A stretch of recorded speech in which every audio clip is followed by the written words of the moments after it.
Oração para renascer em Deus. Renasci agora. Renasci em Deus. Sou agora um filho de Deus perfeito. O velho eu se foi e nasceu o novo eu que é filho de Deus. A vida de Deus é a minha vida. Logo, sou sempre saudável, forte, dinâmico e jamais acontece de eu adoecer, sentir cansaço ou envelhecer. Renasci agora. Renasci no amor de Deus. Por isso estou preenchido pelo amor de Deus. As antigas tristezas, as antigas mágoas, os antigos rancores e os antigos ódios ficaram no passado. Já não me entristeço, não me magoo, não me rancorizo nem odeio. Abençoo tudo e envio pensamentos de amor a todas as pessoas. Muito obrigada. Olá, sejam bem-vindos ao programa Diálogos. Esse é um programa que ocorre semanalmente com novos conteúdos, todas as sextas-feiras, às 20 horas.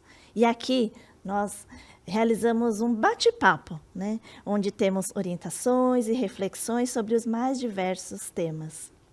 E antes de iniciarmos a nossa roda de conversa, eu gostaria de convidar você que está vindo pela primeira vez a se inscrever em nosso canal e também ativar as notificações, pois assim você receberá novos conteúdos sempre. Muito obrigada. E para iniciarmos a nossa roda de conversa, gostaria de apresentar os nossos orientadores. Preletor em grau sênior, Adeildo Paulino. Muito obrigado. Muito obrigada. Muito obrigado. Satisfação em estar com vocês todos e com os colegas que vão assistir esse programa da sua casa, de onde quer que estejam. Muito obrigado. Muito obrigada. Muito obrigado. E preletor em grau sênior, Aníbal Ferreira de Lima Neto. Muito obrigado a todos. Um prazer muito grande estar aqui nesse programa Diálogos com pessoas tão especiais para conversarmos um pouquinho sobre o ensinamento da Seichonoye. Muito obrigado. Muito obrigada, preletor Aníbal. E o tema da nossa roda de conversa é o segredo do verdadeiro êxito. Então, na Seichonoye, nós aprendemos que o mestre Masaharu Taniguchi, fundador da Seichonoye, ele escreve: idealize um grande sonho. Uma das condições para alguém conseguir um bom êxito é ter uma clara visão do seu sonho, né? E por que é importante nós termos essa clara visão de onde nós queremos chegar, né? Por que é importante? É muito importante, né, preletor Adeildo? Quando eu estava escutando você falar, né, sobre idealizar um sonho, muitas vezes tem um passo anterior que é importante, né, que é a pessoa conseguir se desligar da onde ela vive hoje, o estado atual dela, porque muitas vezes a gente se apega ao estado atual e acredita que essa é a nossa realidade. Eu já vivi isso lá quando era jovem, lembro que morava numa casa não muito boa, numa situação não muito boa, bolso vazio, e olhava para as pessoas que tinham uma condição diferenciada e pensava assim, não adianta eu sonhar. Por que não adianta eu sonhar? Porque a minha realidade é essa. Então, antes da gente, acho que quando o mestre fala assim, idealize um grande sonho, ele já parte de um princípio que você tem que acreditar que você é filho de Deus, você pode tudo, que a sua capacidade é ilimitada. E aí, com essa base de eu sou possuidor de todo o potencial que existe no universo, né? Deus está dentro de mim, nesse princípio, aí sim a gente avança, idealizo um grande sonho. Aí eu consigo sair daquela casca que me mantinha ali pensando que eu sou pobre, que eu sou diferente, que eu sou inferior.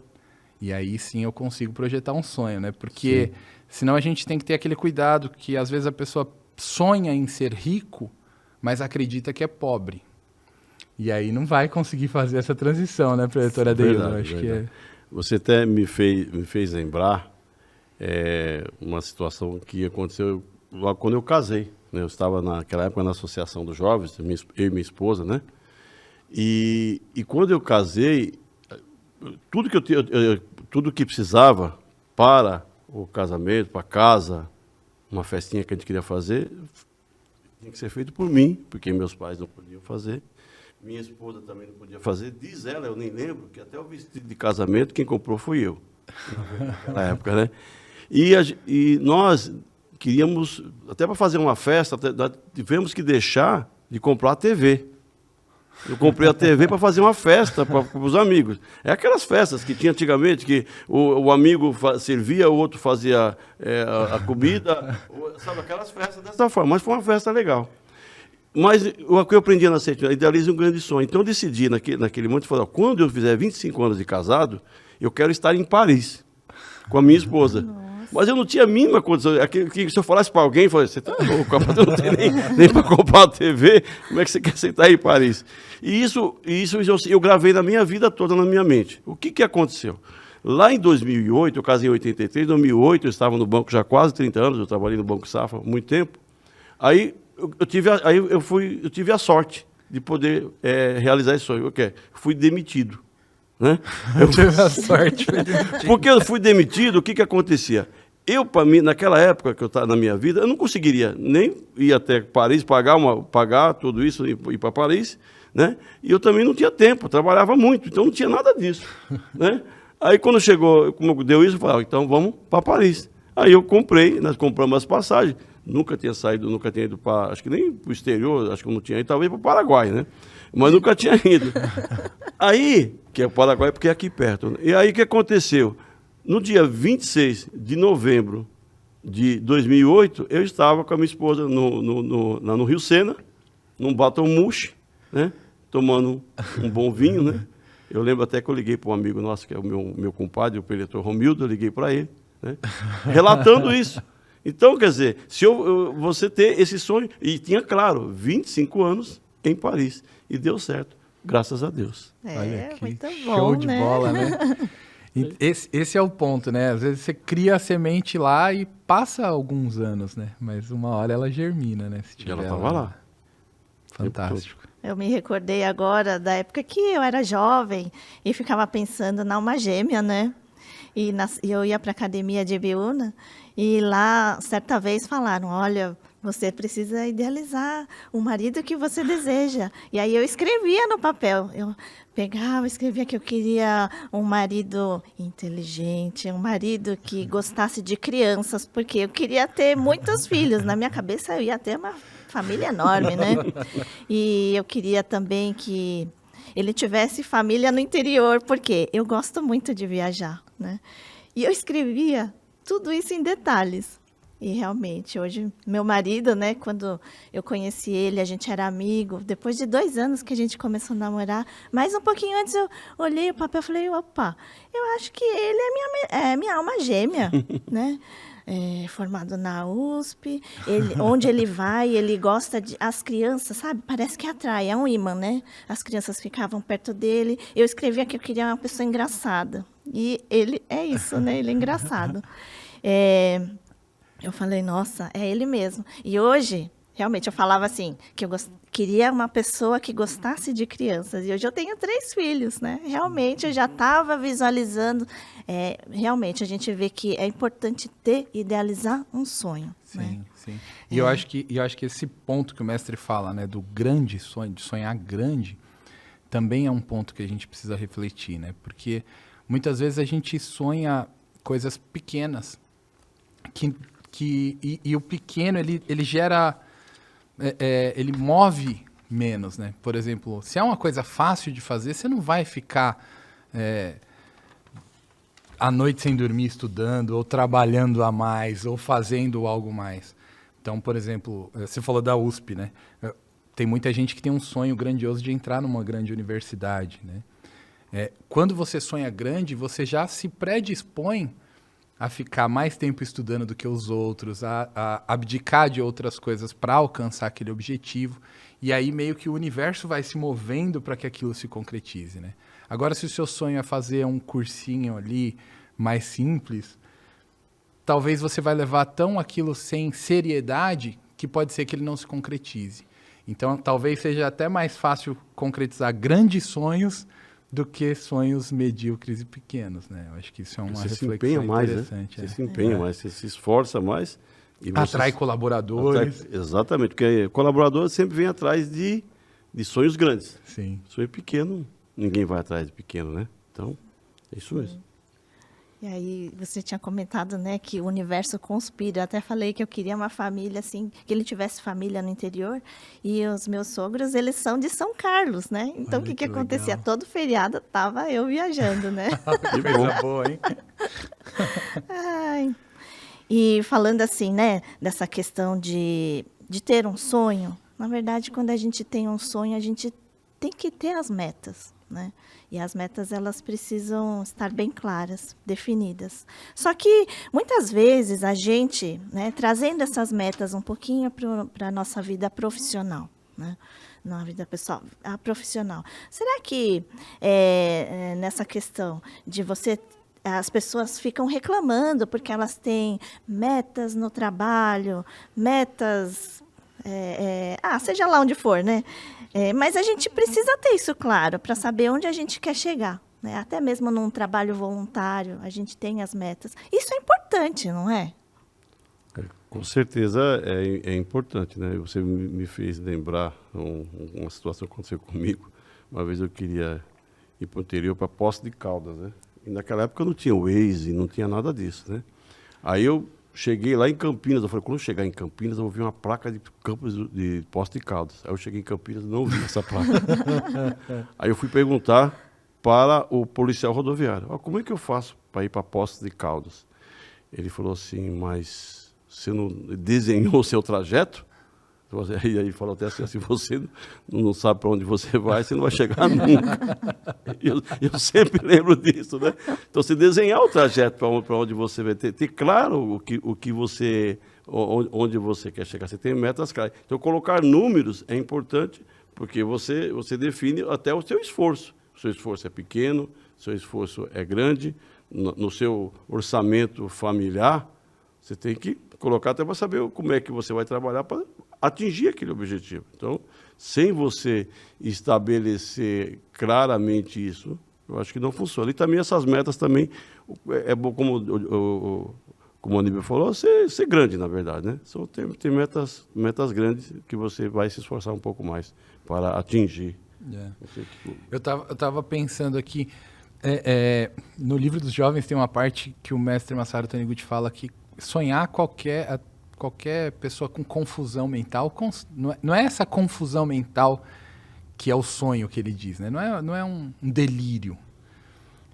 Por incrível que pareça, às vezes a gente vê algumas pessoas delirando ao invés desse sonho.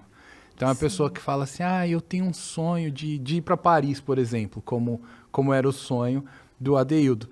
Só que o Adeildo, ele correu atrás, ele trabalhou, ele olhou o orçamento, ele sabia quanto custava uma viagem para lá. Não no começo lá, quando ele casou, mas depois ele com certeza foi indo atrás disso. Foi até bom não ter no começo colocar, para não desistir, né?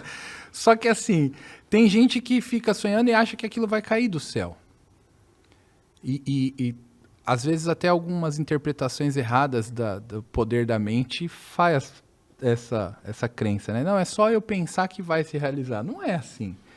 A gente tem que começar a projetar, a planejar. Ele sabia que iria ir para Poços de Caldas, mas o policial lá falou, não, mas você tem que ter o seu trajeto, você tinha que ter desenhado. Acho que isso é importante. Outro dia eu estava conversando com uma pessoa e a gente estava falando, eu tenho, particularmente, eu às vezes evito visitar imóveis, coisas desse tipo, por conta do retorno dos corretores, né? Bate-papo assim comigo, eu tava falando, e ele é corretor. Eu falei, cara, às vezes eu vou visitar um empreendimento, o corretor começa a demandar uma resposta ali, e isso me incomoda um pouco, então eu evito um pouco. Aí ele falou, não, eu não evito não, eu vou. Eu falei, mas você vai? Ele falou, vou. Ontem mesmo eu estava visitando um apartamento de 2 milhões de reais. Aí eu falei, sério? E como é que você faz? Ele falou, não me importa. O que me importa é o seguinte, a minha mente tem que conceber o que é um apartamento de 2 milhões de reais. Não adianta eu pensar se eu nunca entrei em um, se eu nunca senti, se eu nunca peguei na porta, na parede. E aí ele faz questão de ir. Então, assim, o sonhar, o projetar, ele tem muito a ver com isso, né? Você tem que sentir que aquilo pertence à sua vida. Você tem que vivenciar. Então, se você tem um sonho... Eu estou falando de um apartamento, talvez essa não seja a realidade sua. Mas não importa. Se você quer um dia comprar um carro, vá até a concessionária e faça um test drive. Ah, mas eu não tenho dinheiro. Não se limite. Permita-se entrar em contato com aquele universo e aquilo começa a fazer sentido para você em algum momento. E não vai demorar muito, você vai estar com o seu carro ou você vai estar com o seu apartamento. Agora, se limitar a visitar, a fazer, já com uma pré-definição de que eu não posso, é aquilo que a gente falou lá no começo, né? Primeiro você tem que acreditar que você tem essa potencialidade para que isso passe a se manifestar na sua vida. E sonhar, sempre voltando a essa questão de você sonhar grande, né? Dizem que o trabalho é o mesmo, né? Então, você tem que sonhar. Então, pensar que você pode atingir situações melhores. Então, sempre sonhar o melhor. Agora, é importante, às vezes, também se ter uma disciplina também de você guardar isso, né? Até escrever. Por exemplo, no ciclo da prosperidade, né? Quem tem na sua cidade pode procurar a sua regional, ela vê se tem o ciclo da prosperidade. No ciclo da prosperidade, nós temos aquele projeto prosperidade, né? Projeto prosperidade. Quando eu participei do ciclo, então a gente sempre colocava lá. Né? Por exemplo, eu queria depois de quase 50 anos fazer um mestrado na minha área de contabilidade. Onde é que eu escrevi isso efetivamente? Escrevi lá e sempre estava pensando, e logicamente você tem que estar detalhando isso, né? O projeto você faz e você detalha. E aí é mais fácil você conseguir chegar. Então, assim, é importante ter claro mesmo, tá bom? Muito obrigado. Muito obrigada, preletor Adeildo. O senhor falou assim, a questão da idade, né? Depois de 50 anos, o senhor escreveu o Projeto Prosperidade. O professor Katsumi Tokuhisa, né, ele foi um preletor da sede internacional lá no Japão. Ele escreve no livro Todos Podem Ter Sucesso, que a juventude, ele é o segredo do sucesso, né? Então, ele escreve isso. E aí eu pergunto assim, fisicamente, eu já não sou mais jovem, né? E estendendo assim para uma pessoa de 80 anos, né? 90 anos, nesse sentido, esse fator da idade, como o senhor tinha falado, 50 anos, começou a escrever, isso aí seria um empecilho para alcance do sucesso? De forma alguma, né? Essa questão de velhice ou juventude está muito mais na mente da pessoa. O professor Tokuhisa, nesse livro Todos Podem Ter Sucesso, ele escreve lá na página 16, né? Ele fala assim, o velho sonha com o passado e o jovem sonha com o futuro. Eu falei, puxa, que interessante, quer dizer, o jovem olha para frente, né? E o velho olha para trás. Então, se você está olhando para frente, você não é velho. Sempre pensando em projeto. Ele também continua falando, aquele que sonha com o futuro e avança em sua direção, olha para frente e avança para lá, é jovem, independente da idade. Futuro é algo a ser criado daqui para frente.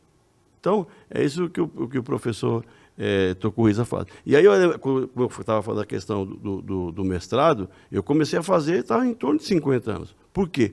Eu estava na empresa e falava, daqui a pouco pode acontecer de o pessoal querer renovar toda a equipe. E eu vou sair, né? Eu tenho que estar pronto para uma outra atividade. Né? Eu já tinha sido professor universitário anteriormente, mas eu não tinha mestrado. Aí eu falei, vou fazer mestrado.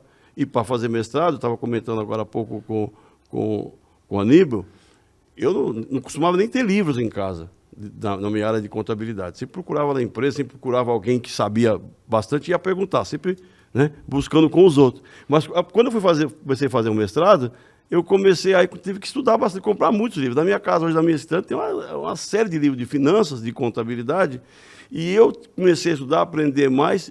Para mim isso foi fantástico, porque eu passei, eu fiquei mais, usando o termo mais assim, normal, eu fiquei mais inteligente, eu acho, porque eu passei a ter domínio, eu tenho autonomia agora do estudo, porque eu não preciso alguém me dizer, eu sei onde vou procurar, eu vou no livro e acho. E isso para mim foi fundamental, voltei a ser professor universitário, parei recentemente, mas para mim foi fantástico, mas eu sempre pensando que eu posso fazer mais, e eu não me vejo, eu tenho 64 anos, eu não me vejo com essa idade, porque né? Eu sempre estou buscando situações novas. Recentemente eu entrei até no conselho fiscal de uma grandiosa empresa, né? E agora eu tenho que me virar, tenho que procurar aprender outros assuntos que eu tinha deixado para trás, né? Assuntos que falam, por exemplo, ESG, que fala sobre ambiente, social e governança. Eu estou tendo que aprender bastante. Já sabia, mas eu tenho que me aprofundar para poder atender e ser um bom conselheiro fiscal nesse grupo de empresa. Então, eu me entendo bastante jovem, né? Minha esposa até costuma falar assim, o Adeildo, ela me chama de apelido, ideia, né? É o aposentado que mais trabalha. Porque eu estou sempre procurando. Então, para mim, a idade não me atrapalha em exatamente nada. É isso. A juventude está na cabeça mesmo, né? O mestre fala, nessa verdade da vida, volume 1, bem no comecinho, sobre ele cita uma expressão que, para mim, sempre foi muito interessante, que é a alma conservadora. Ele fala que a alma conservadora, é aquela pessoa que tenta não progredir e sempre está repetindo ali, né? E eu percebo, professor Adeildo, que quando eu era adolescente, eu era velho pra caramba. Porque eu tinha um pouco isso, sabe? Do conservadorismo, de não querer mudar. Então, isso não tem a ver com a idade, né? Eu tive que fazer um grande exercício para aprender a mudar a minha forma de pensar e trabalhar inovações. Inovações, talvez, para mim, era uma coisa que me trazia muito medo. E eu tive que trabalhar isso lá atrás. Então, é o que foi falado. Não importa a idade física ou cronológica. O que importa é a postura. A sua postura na sua vida está sendo jovem, ou seja, de olhar para o futuro, de querer criar, de querer inovar, de querer aprender coisas novas, ou é uma alma conservadora? Não, sempre foi assim, é melhor não mexer, que assim tá dando certo, sempre foi. Aí, independente da idade, você vai estar agindo como um velho ou um jovem, e não vai progredir, né? Para progredir, né, essa parte aqui que o mestre fala da alma conservadora, ele está falando de progresso, né, de evolução da vida. Eu vou até ler um trechinho aqui, ele fala assim: a vida de cada um de nós é regida por uma lei inflexível, a qual sentencia que somente aquele que está em maior concordância com a lei da manifestação da vida consegue se desenvolver melhor. Uma vida que perece ao encontrar um concorrente é, sem dúvida, uma alma conservadora. Então, esse concorrente, ele cita um concorrente, mas pode ser um fracasso, que é uma coisa que a gente vai falar bastante hoje também. Então, quando você perece, ou seja, quando algo faz você parar, certeza que você tem uma alma conservadora ali dentro. E essa alma conservadora é aquela que não quer mexer, não quer mudar, não quer inovar. Então, a gente tem que pensar e refletir um pouquinho sobre isso, né? E até trazendo assim para os negócios, né? Empreender significa ter essa sensibilidade às mudanças da época, né? Então, no passado, os negócios, eles eram abertos e não tinha essa necessidade de renovações. Isso era um fato, né? Sim. Só que hoje, praticamente, uma empresa ela não sobrevive dessa forma, né? Parada no tempo. E assim, trazendo então para a nossa vida pessoal, é isso mesmo, né? É importante a gente acompanhar essas mudanças, né? Todo momento. Sim, ouvindo sua fala, né? Eu pensei, antigamente você ia abrir uma venda lá para vender, sei lá, um arroz, um feijão, sei lá, um empório, alguma coisa. Você só tinha que identificar onde não tinha isso, ir lá e fazer igual o outro que faz no outro bairro. Sim, sim. E acabou. Agora, hoje não. Se você for abrir uma loja igual uma que já tem, qual o propósito da sua empresa? Qual o diferencial? Por que o consumidor vai mudar aonde consome? Né? Você tem que ter algo diferente. E isso não. Quando falo empreendedorismo, hoje em dia eu vejo essa palavra sendo utilizada muito no sentido de empresarial, ou seja, abrir negócio, abrir uma empresa. Só que eu conheço diversas pessoas que empreendem na sua vida sendo CLT. Sim. Eles empreendem na empresa a qual trabalha sendo um funcionário ali subordinado. Então, o empreender, eu acredito que está mais ligado ao inovar, ao renovar. Então, se você faz o seu trabalho de forma mecânica, repetitiva, há muitos anos, você está fadado ao fracasso. Agora, se você está na mesma função, mas consegue sempre renovar a forma de fazer e mudar o jeito de fazer. Eu costumo brincar nas minhas palestras, quando eu falo para casais, né, eu falo assim, se você beija a sua esposa da mesma forma que você beijava 30 anos atrás quando você casou, cuidado. É uma brincadeira que eu faço, sim, mas eu acho que assim, no casamento também, o contato com seus filhos, o contato com as pessoas, eles têm que ser renovados. E isso é empreender. Isso só consegue ter quem tem aquela visão que a gente estava falando de jovem, né? Porque senão não muda. Eu vi na Setionê bastantes vezes assim, né? Como você falou, um funcionário CLT, que pensar que aquela empresa é de Deus, né?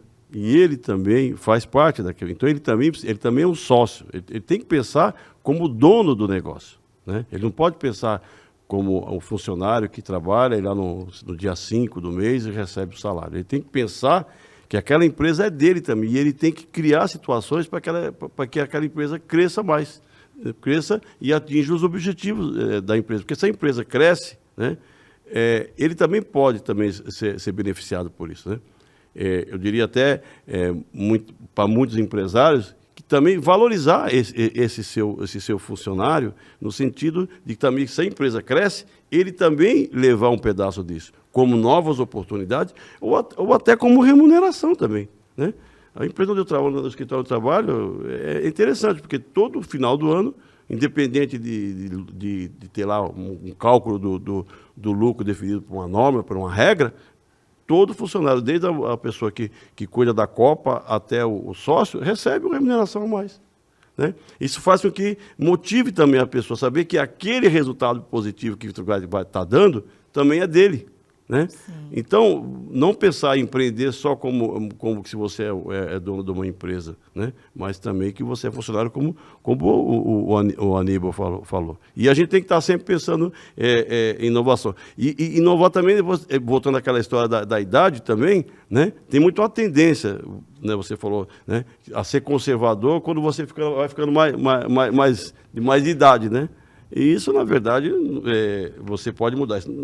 Nesse livro aqui, todos podem ter sucesso, está escrito assim: estamos numa época em que são facilmente aceitas, principalmente as novas ideias dos jovens. Então é bom sempre ter o jovem do lado, né? Sim. Com o avanço da idade, as pessoas tendem a pensar de maneira conservadora, mas como não há progresso sem mudanças, se ficarem temendo as mudanças, ficarão à margem do progresso da época, né? E tem muita gente que está muito...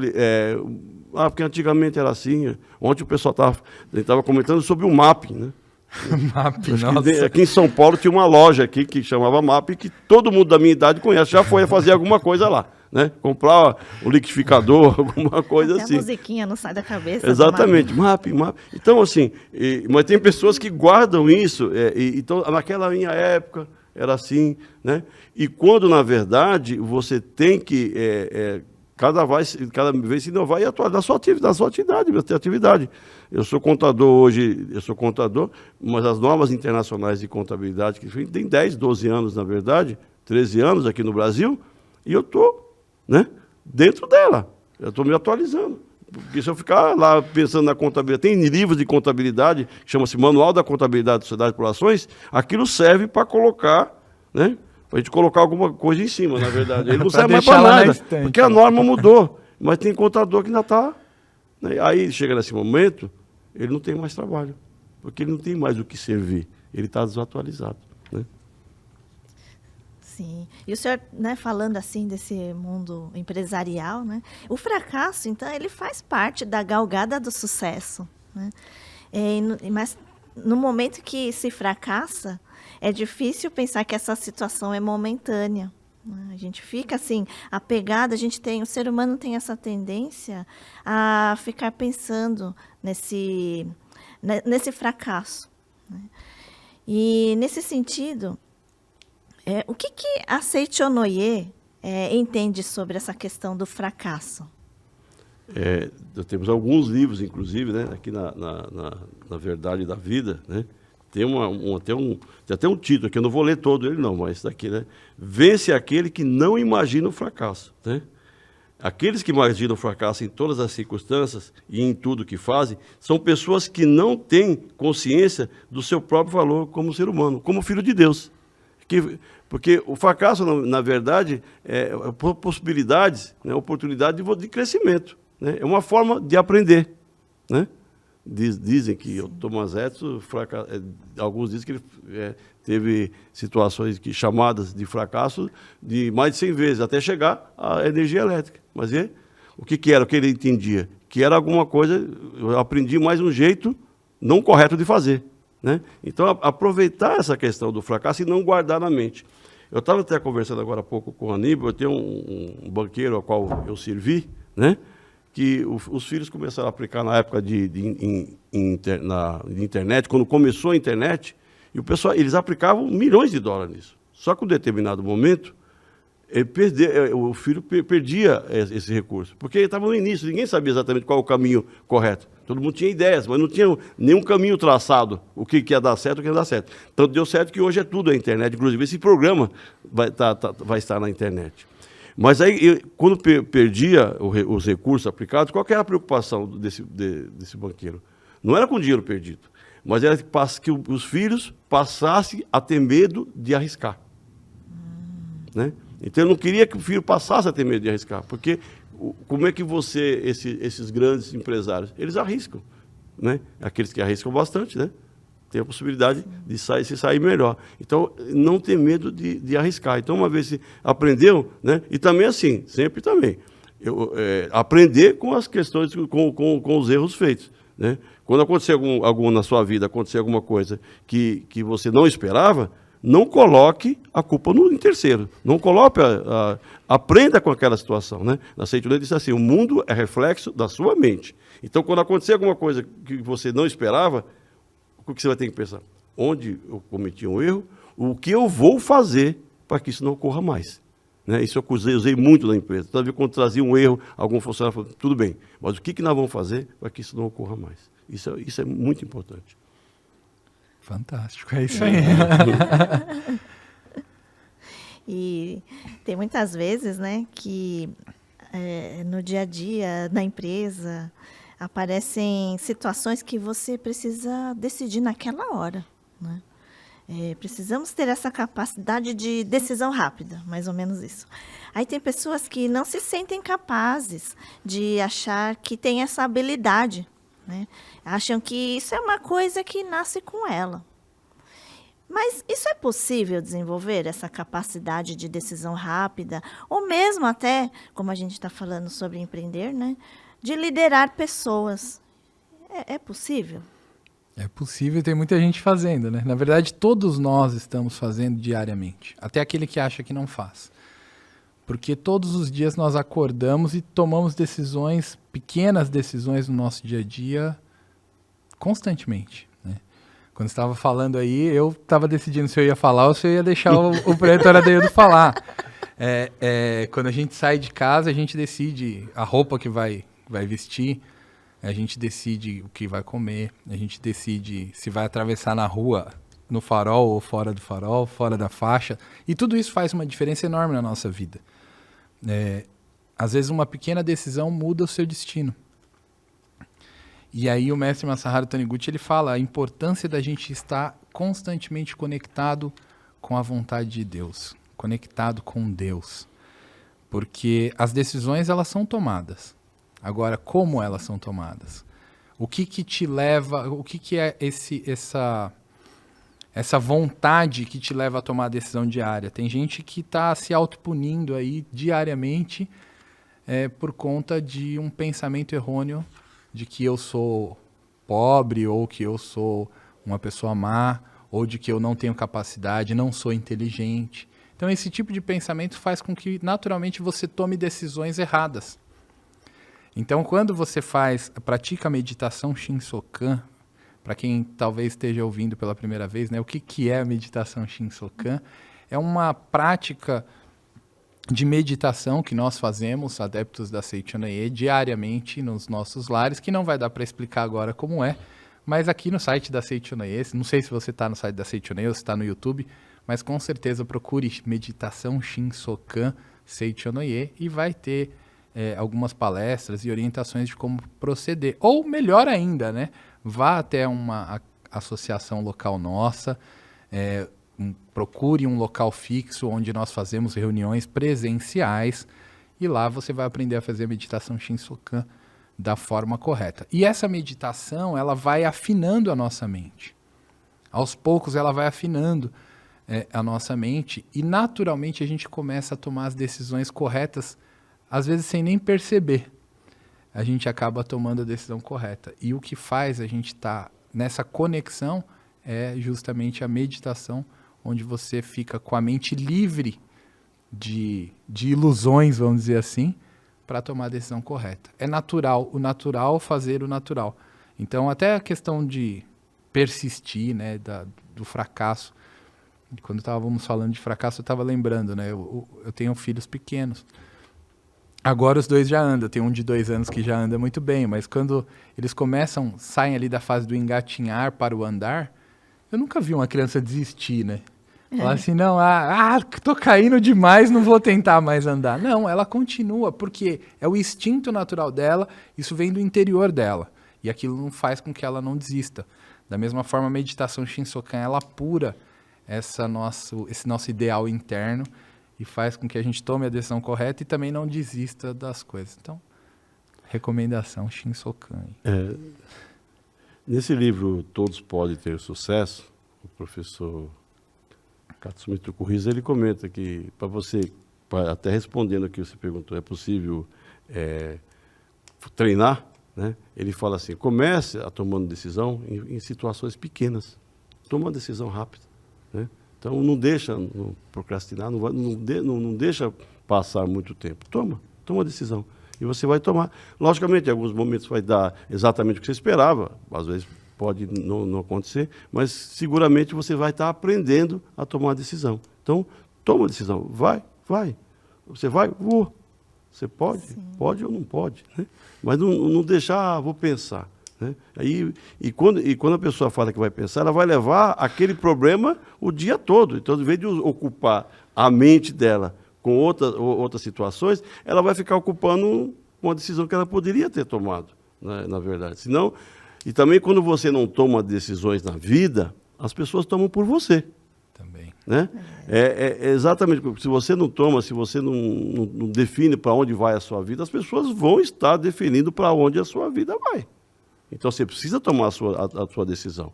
Então, isso pode. E também, você pode começar a liderar? Pode, começa dentro do teu ambiente de trabalho, ou mesmo na sua casa, né? Orientar, né? Liderar não é necessariamente mandar, né? É você fazer as pessoas fazer aquilo que é necessário fazer, não necessariamente mandando, né? Elogiando, você pode, né? Parabéns, puxa vida, você é muito bom nisso, né?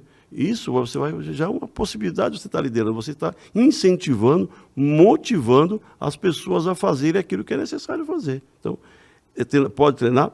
Pode treinar, sim. Mas para treinar tem que fazer. Como qualquer exercício, você tem que treinar, você tem que fazer, você tem que começar a fazer. Então, não perca tempo. Se tiver com uma decisão, toma ela. Tiver que casar, se você entender que é casar, não fique enrolando, às vezes, né? Toma uma decisão e vão ir para frente. E mais uma brincadeirinha, né? Eu estava escutando aqui ele falando assim, mandar e liderar, né? Tem mulher que tenta mandar no marido e não consegue. Então aprenda a liderar o seu marido. Eu sou muito liderado. Eu também. Eu sou muito liderado. Agora, só voltando um pouco, né? A gente estava falando sobre a questão de empreender, em se tratando de gerência, né? Um líder de uma área. Qual que é o segredo para que consiga unir a equipe? Para fazer com que todos vistam a camisa da empresa e que todos alcancem, né, o seu sucesso e, consequentemente, que a empresa também alcance seu sucesso. Qual que seria a postura do líder? É de você pensar sempre em trabalhar em equipe e, principalmente, os bons resultados, você dividir com a equipe, né? Você pode ser um ótimo profissional, uma pessoa acima da média naquilo que as pessoas dizem, mas você sempre atribuir os bons resultados à equipe. Sempre valorizar a equipe, como eu falei, né? Também até os lucros, né? Você também dividir, para que também elas também se sintam motivadas por esse aspecto, que é a remuneração, que é importante, não é não é o mais importante, mas é importante isso. Então, você, nesse momento de liderar, de juntar a equipe, é valorizar. A Aceito não ensina muito, né? Elogiar. Sempre quando tiver oportunidade, alguém fez um bom trabalho, elogie em público. Né? Elogie, eu falo, essa pessoa, olha que trabalho que a pessoa fez, que maravilhoso o trabalho, né? E valorizar para que as pessoas se sintam bem naquele ambiente. Ele não vá, por exemplo, para o trabalho, ele não vai só com aquela intenção de, não, puxa, pensando, vou carregar um saco nas costas, um saco de batata nas costas. Aquele povo é muito difícil de trabalhar. Mas que seja um ambiente bom, mas principalmente que tenha o elogio para os seus liderados. É o que eu penso, assim, o que a gente procura fazer. E muito disso a gente aprende na Seitoné mesmo, na Associação dos Jovens, né? Eu ainda sou jovem, mas já tenho a idade um pouco maior, mas sou muito jovem. Mas lá eu aprendi tudo isso, né? Então, aqueles, né, família, enderece os seus jovens, a Associação dos Jovens, leiam o livro dos jovens, eu vou mostrar aqui, depois eles vão mostrar também, mas leiam esse livro, que vai fazer as pessoas, e vocês vão ter grandes líderes, né? Os grandes líderes, eu posso até dizer, né, líderes assim como o Aníbal, que é um dos grandes líderes do nosso movimento Seitoné, ele começou na Associação dos Jovens. Sim. E a maioria, inclusive, que a gente tem hoje lá na nossa diretoria, iniciaram na Associação dos Jovens. Então, manda os jovens ler esse livro e também a participar. Eu acho que quando a gente fala de liderança, né, é essa questão do elogio, do contato humano, né? Porque ninguém faz nada sozinho, né? Nada. Você que está aí nos assistindo, você não estaria aí se não tivesse alguém ter te limpado quando você era pequeno, ter dado mamadeira, ou... não tinha mamadeira, tá bom, mas te deram alimentação, te limparam, te arrumaram, te ajudaram, senão você não está aí. Então, o líder, ele tem que ter essa percepção, que ele tem que levar os seus liderados a um lugar que talvez eles nem acreditem, e aí tem a questão do sonho, que tem que passar o sonho. Acho que a gente já falou sobre isso, né? Sonho, meta, motivar esses liderados, mas, acima de tudo, entender que são pessoas e que estamos atrás de desenvolver competências e evoluir em conjunto. Porque se o líder pensar que não, meu papel aqui é fazer a empresa ter muito lucro, custe o que custar, esse tipo de líder, eu acho que já é um líder do passado. Eu acho que o líder atual é o que chega, olha para a equipe e fala assim, eu sei que a gente pode dar muito lucro para essa empresa. Eu sei que a gente pode chegar a fazer com que essa empresa chegue a um lugar diferenciado. E aí ele vai buscar o mesmo lucro, mas a visão é outra. Não é assim, eu vou dar lucro para a empresa. Não, nós vamos construir algo diferenciado nessa empresa que vai gerar lucro para a empresa. Então, essa visão do nós fazemos a diferença. E aí entra essa questão. Estou falando isso aqui porque o preletor Adeildo já colocou muito bem essa questão individual, né? Do elogio, do acreditar no indivíduo. Isso é assim que a gente lidera, não só empresas, equipes, times, mas família, né? E uma palavra que você também quase disse, mas que você passou o sentimento, é o sentimento de gratidão, né? Isso. De gratidão a essas pessoas que ajudam a você como líder, muita gratidão. E sempre está agradecendo de coração. Um abraço, né? Sim. Essas coisas é fundamental. Sim. É o papel do pai, talvez. Não, assim, quando a gente fala pai é perigoso, porque cada um teve um pai diferente e às vezes tem pessoas que têm visões de pais meio complicadas, mas a visão daquele pai, que nem a gente olha para Deus e fala, pai, é esse pai que eu estou querendo dizer, né? O pai que acolhe, o pai que confia e o pai que cobra também, né? Porque é o pai que vai cobrar o funcionário sim para que ele dê o seu melhor, não no sentido de reduzir ou de ofender aquele funcionário, mas no sentido de que, assim, eu sei que você pode dar mais do que isso. Sim. Eu sei que você consegue dar mais do que isso. Então, é a visão do pai no acolhimento, no elogio, e a visão do pai também na cobrança, né, que tem que ter. Não tem jeito. Exatamente. Na cobrança, né? E nesse sentido, nesse meio corporativo, as pessoas, elas estão sujeitas a erros. E muitas vezes esses erros, eles causam perdas financeiras grandes, né? E perdas morais também. Então, nesse sentido, como que o superior, quando acontece esse tipo de situação, como que ele deve tratar esses erros cometidos pelos seus colaboradores? Assim, a gente pratica isso, né? Que é assim, errou. Mas é importante a pessoa entender onde ela errou e por que ela errou. Se ela não fizer essa reflexão, por que aconteceu o erro, ela vai estar sempre terceirizando e nunca vai resolver os problemas. Então, sempre quando cometer um erro, você fala, né, a pessoa entender por que ela está errando, né? Isso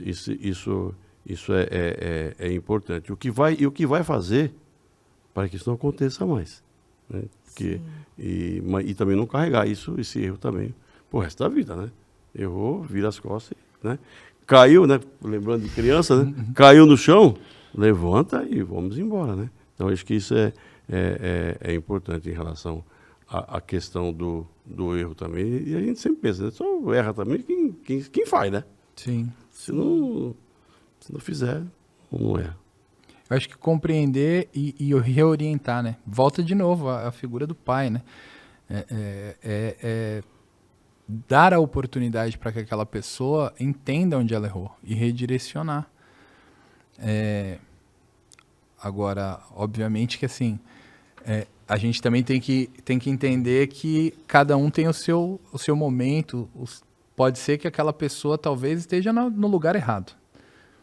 Se ela comete os erros consecutivamente e ela não consegue desempenhar aquilo, não quer dizer que ela é uma pessoa medíocre ou inferior. Mas pode ser que ela esteja na função errada. Sim. A gente vê muito isso no meio empresarial, que a pessoa está num lugar que ela não consegue desempenhar.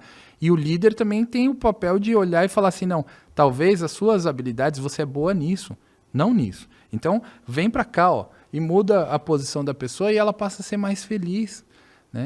Então, é importante que também você não fique esperando sempre do líder, porque você tem o papel de avaliar qual que é as suas maiores qualidades. Onde você pode empregar isso? Por exemplo, o preletor Adeildo, ele é fantástico na questão de números, contabilidade internacional, faz transações internacionais aí assistindo televisão, se bobear, de tão fácil que é para ele. Eu mais registro, né? Agora, no meu caso, eu já não tenho essa qualidade. Eu tenho outras qualidades, e isso é natural. O grande problema é quando a gente quer ter todas as qualidades. Isso é praticamente impossível. É possível através de várias encarnações, por isso que a vida é eterna e nós vamos ter oportunidade em outras encarnações. Agora, nessa minha encarnação, o que eu faço de melhor? Eu tenho que focar nisso. E eu, como líder, tenho que identificar e conversar com a pessoa liderada no sentido de, você é muito bom nisso. Isso aqui, a gente talvez tenha que ter um pouco mais de atenção para que esses erros não aconteçam. E se a gente mudar a forma de fazer? Aí vem a mente jovem para mudar e redirecionar. E é importante para a liderança, é o que a gente chama no meio corporativo de feedback. Sim, o feedback é fundamental. Né? Eu lembro muito bem uma vez, quando eu trabalhava no banco, um diretor meu, ele me chamou uma vez para almoçar, né? Foi que legal, tá me chamando para almoçar, né? Eu pensei, legal, né? Mas para que eu ele devo me chamou estar bem, né? Eu devo estar bem, mas nada, ele me chamou para almoçar para me dar um feedback. E feedback, normalmente, ele parece que já tem uma ideia de coisa negativa, né? Você chamar a atenção daquilo que você tem que melhorar. Mas ele fez isso com tanto carinho, né? Assim, de forma forte. Não foi dando risada. Mas ele fez com o objetivo de fazer que eu melhorasse. Nesse ponto, você precisa melhorar. Você precisa prestar mais atenção nisso. Isso chama-se feedback. E é isso que é importante, dar sempre esses feedbacks. Não necessariamente. Eu tenho mais facilidade, particularmente, de dar feedback positivo. Eu tenho mais facilidade de dar feedback positivo. Mas eu acho que é importante também que a gente dê os feedback negativos, no sentido, naquilo que a pessoa pode melhorar. Não é para dar bronca, é para dizer, você tem que melhorar aqui. Né? Isso é importante. É isso que a gente muito encara. Voltando para o lado familiar, que eu quero falar de família. Você que está nos vendo aí, se tem dado feedback para os seus filhos, acho que é importantíssimo isso. Porque às vezes a gente cria expectativas em relação aos filhos, mas no caminhar a gente não vai dando esse feedback, fazendo esse relacionamento. É igual funcionário. Ah, meu funcionário é ruim. Às vezes você está com uma expectativa que seu funcionário te entregue algo que talvez você nem tenha comunicado a ele claramente o que você precisa. E aí o feedback ele é fundamental nesse processo, né, de evolução em conjunto. Tem razão, olha, bem lembrado. É porque muitas vezes a gente erra, né? Não porque a gente quer, é simplesmente porque não houve uma orientação. Né? Ninguém quer errar. Ninguém quer errar. Geralmente, a Exato. maioria das vezes, sempre, né? A gente quer acertar.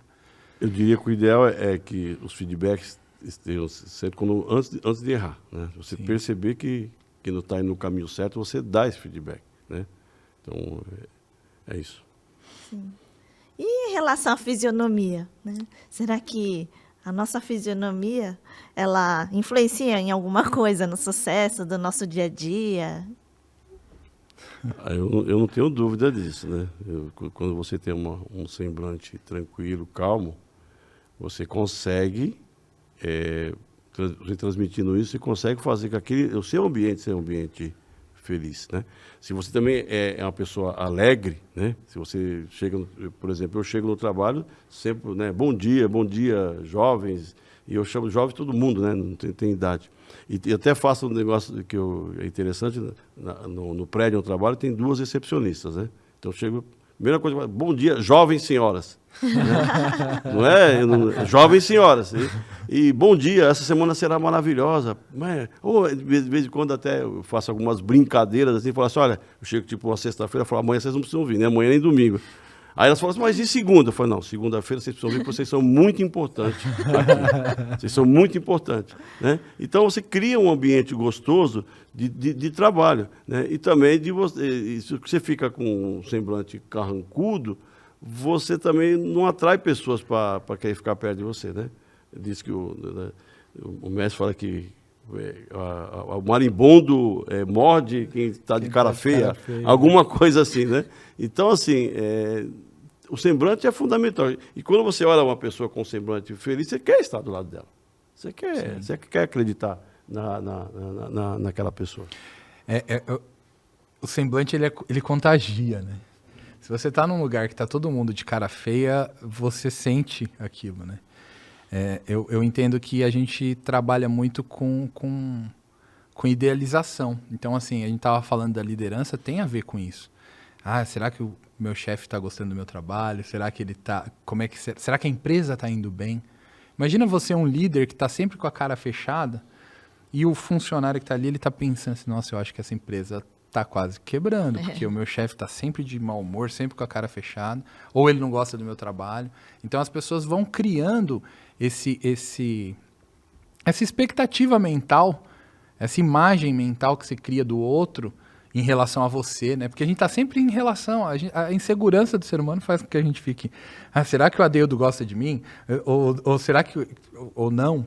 E aí a fisionomia faz toda a diferença. Então, se você é uma pessoa onde você está sempre sorrindo, as pessoas ao seu redor vai estar sempre abertas para você, vai estar sempre fechadas com você, fechadas no sentido de pactuação, né? Família. Uma mãe que... Vou voltar para a família, né? Tô querendo falar de família aqui. Uma mãe, um pai que está sempre sorrindo, a família dele tem menos doenças, tem menos...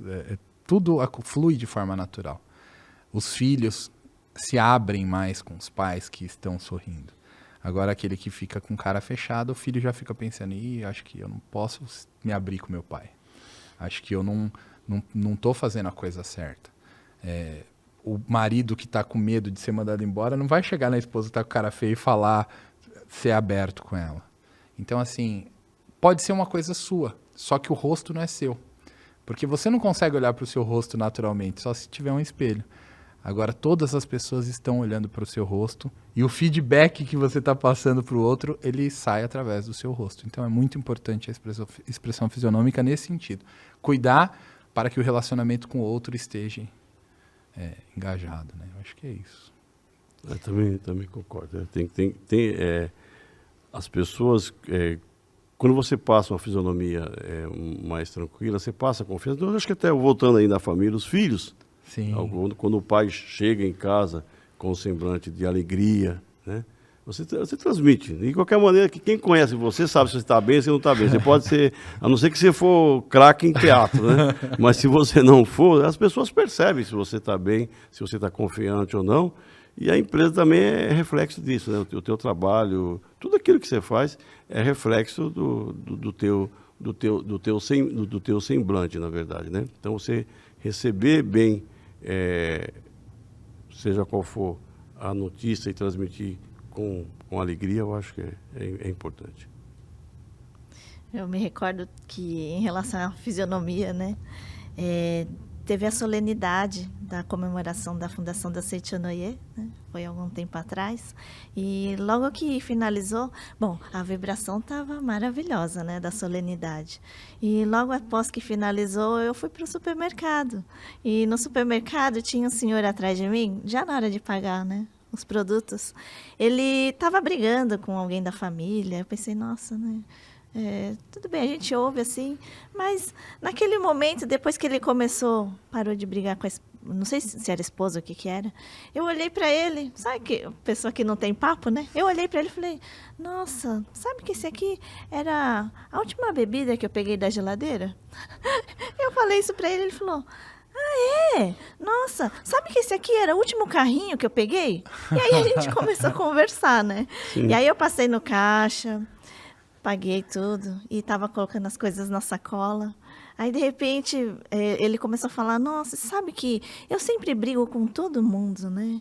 Não consigo ficar sem brigar. Mas com ela, aí ele apontou para mim, com ela eu não briguei.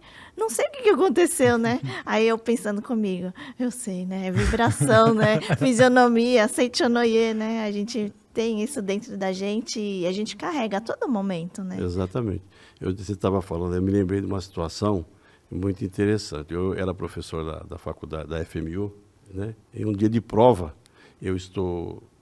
começou a prova e chegou uma menina correndo, toda atrasada, né? Correndo assim, toda atrapalhada assim, né? E ela sentava na frente, colocou o material dela e guardou já o material para fazer a prova, assim, tudo cansado, minha atabalhoada.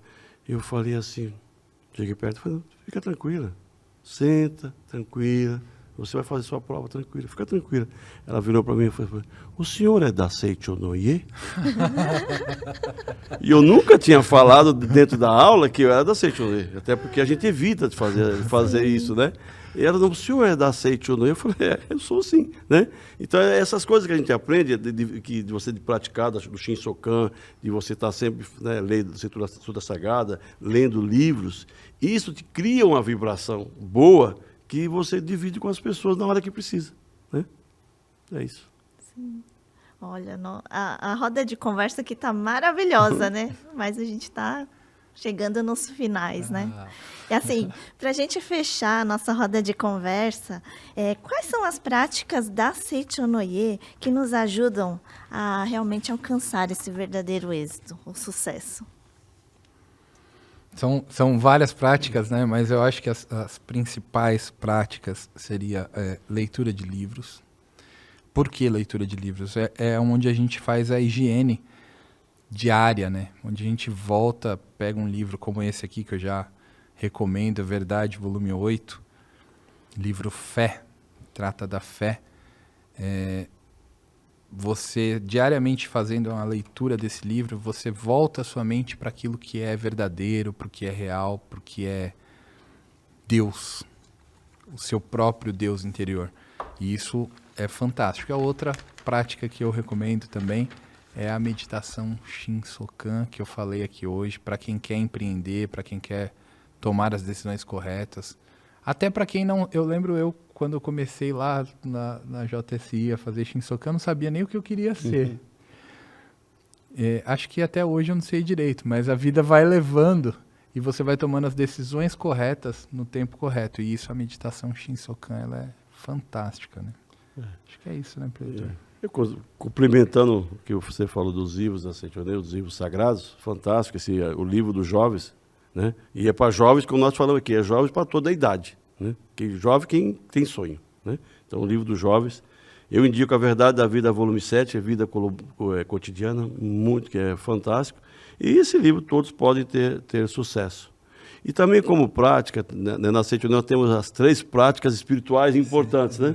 Nós falamos da Shin Sokan, a meditação de Sokan, a leitura de livros e sutras, né? E cantos em louvor. Agora, importante também, a gente servir ao próximo, né? Sempre estar disposto a servir ao próximo. Sempre estar disposto a ouvir ao próximo, né? E às vezes a gente coloca assim, eu costumo muito dizer, muitas vezes a gente está com as pessoas que precisam de você na hora que elas precisam. E nem sempre na hora que elas precisam é uma festa. Às vezes você tem que visitar uma pessoa no hospital, ir lá dar um abraço, fazer uma oração para aquelas pessoas. E também, às vezes, quando falece, você também vai lá e acompanha, né? Divide, né? Transmite para mim aqui, deixa comigo aquilo que você está sentindo. Você não vai resolver o problema dela, mas você vai ajudar. E também, se for chamar para uma festa, vai na festa, né?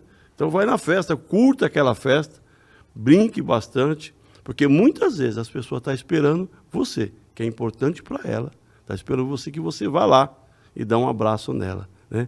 Então, isso tudo faça com que você vibre com o universo de forma boa, né? E Deus manda tudo para a gente a todo momento, tudo. E manda só coisas boas para a gente. E a gente, quando a gente age dessa forma, a gente está pronto para receber. E é tudo nosso, né? É tudo nosso, na verdade, né? E a gente, aqui, quando fala da questão financeiras, né? E nós temos todo o direito de ter o melhor de tudo, porque nós, como filhos de Deus, a gente sabe dividir. A gente sabe dividir para as pessoas, né? Então, quando as pessoas precisam, você pode ajudar. Então, o recurso, às vezes as pessoas pensam que a riqueza não, riqueza, né? Aquela história do, como é que é, é mais fácil o camelo entrar no reino do céu do que um rico, alguma coisa assim. Não é bem isso. A leitura deve ser outra que não essa, porque quanto mais se você tem e você divide, ajuda outras pessoas, aí é tudo maravilhoso e você vai seguir, vai ter êxito e vai ajudar outras pessoas também a ter êxito. Muito obrigado. É isso. Muito obrigada, né? Foi uma roda de conversa maravilhosa. Muito obrigada. E para finalizar, agradecemos a você que nos acompanhou durante essa roda de conversa. Gostaria de lembrar de deixar o seu like e compartilhar esse conteúdo com o máximo de pessoas possíveis. E, finalizando, que vocês possam alcançar o verdadeiro sucesso. Muito obrigada.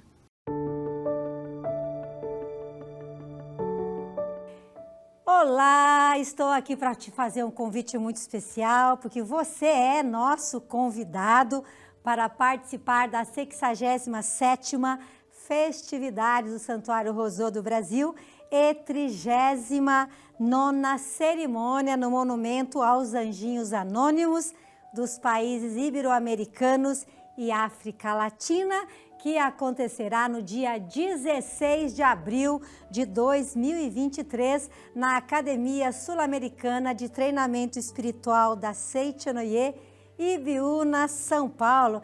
E você já é nosso convidado para ficar na academia, para participar do Seminário Geral de Treinamento Espiritual com oferenda de trabalho, Seminário da Cura Divina nos dias 17 a 20 de abril de 2023, tá bom?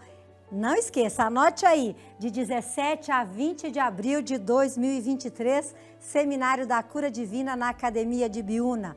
E lembrando a todos que nos seminários de treinamento espiritual da Seitinoye, nós poderemos direcionar a nossa mente ao verdadeiro encontro com Deus e assim eliminar todos os sofrimentos, doenças e desarmonias, porque as práticas e orações da Seitinoye são meios pelos quais nós conseguimos sintonizar com as vibrações espirituais da vida de Deus.